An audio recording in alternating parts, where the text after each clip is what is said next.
Assalamualaikum dulur-dulur, balik lagi di channel Nur Intan Palupi bersama aku, Neng Intan.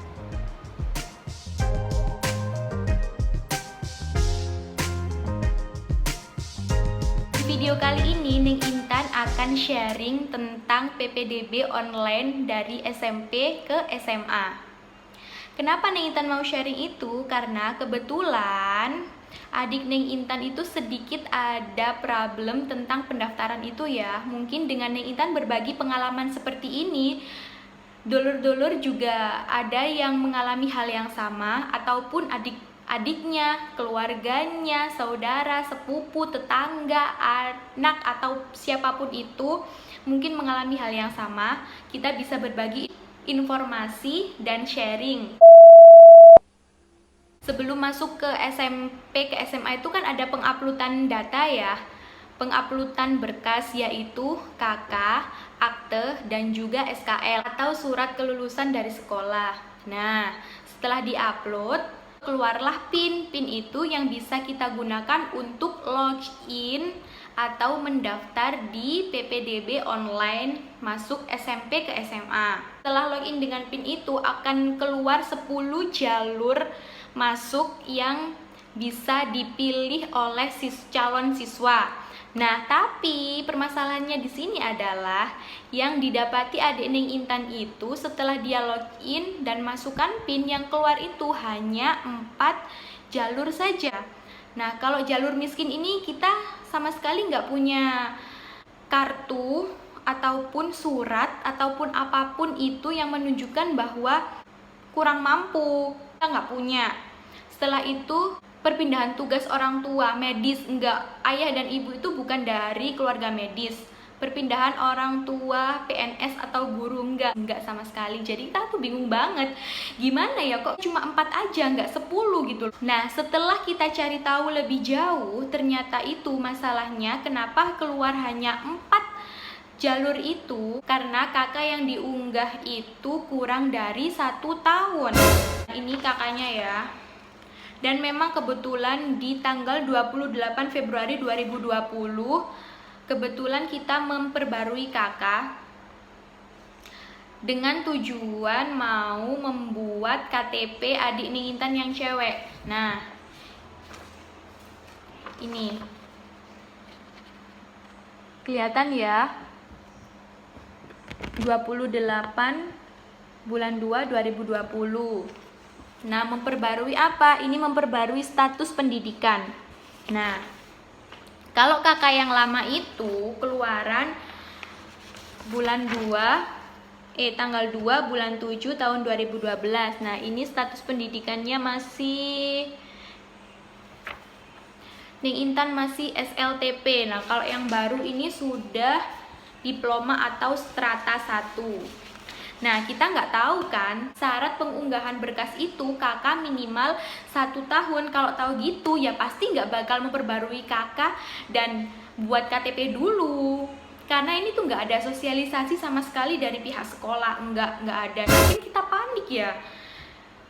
Kok nggak bisa keluar jalur zonasi, jalur prestasi yang nilai rapot itu nggak keluar. Nah, setelah itu keesokan harinya kita memutuskan untuk pergi ke salah satu SMA negeri yang diinginkan adik, yaitu di daerah Mojokerto. Nah, kita coba ke sana ya. Habis itu menanyakan permasalahan dan jawabannya adalah bisa. Tapi kita masih ragu karena itu kan di luar zona. Kita tinggal di Jombang, sedangkan sekolah yang diinginkan itu di Mojokerto. Kita masih ragu dong, ini benar-benar bisa apa enggak ya. Habis itu kita memutuskan coba tanya ke salah satu SMA negeri di daerah Mojo Agung. Nah, kebetulan di SMA itu adalah tempat sekolah adik Neng Intan yang cewek. Nah, yang mau masuk SMA ini yang cowok ya. Habis dari SMA Mojokerto terus kita ke SMA Mojo Agung, kita menanyakan hal tersebut. Kenapa Pak ini kok bisa hanya keluar 4 jalur aja? Dan jawabannya pun sama seperti itu. Oke, nggak apa-apa, itu memang kesalahan sistem karena terlalu banyak yang daftar. Oke, ya udah, tenang ya, pulang dari situ langsung tenang. Nah, keesokan harinya itu kita pantau ya, setiap hari kita pantau login, siapa tahu ada informasi update. Nah, setelah itu tibalah waktu simulasi atau latihan PPDB online. Setelah dibuka pada tanggal 13 Juni 2020, mulai jam 7 pagi itu sudah bisa simulasi atau latihan, tapi tuh waktu adik coba login itu nggak bisa, yang keluar itu hanya 4 itu tadi. Nah, kita bingung dong, teman-temannya yang lain udah pada simulasi, udah pada bisa latihan daftar online, tapi kita nggak bisa. Ya udah, setelah itu bingung. Ternyata jam 9 malam itu waktu adik coba online lagi update informasi itu udah bisa udah keluar 10 jalur itu. Entah kenapa kayak tiba-tiba keluar aja gitu. Jadi kita merasa di PHP gitu loh sama sistem, ya nggak sih, yang awalnya aduh panik banget. Gimana dan udah putus asa. Terus tiba-tiba bisa gitu aja, nggak tahu entah kenapa, itu juga nggak tahu. Nah, habis itu udah dia melakukan simulasi. Terus pada tanggal 15-16 itu adalah tahap 1 pendaftaran afirmasi. Ya udah, oke, kita coba tetap ikut daftar jalur afirmasi tersebut, dan ternyata itu nggak bisa. Nah, ini dia, itu nggak bisa.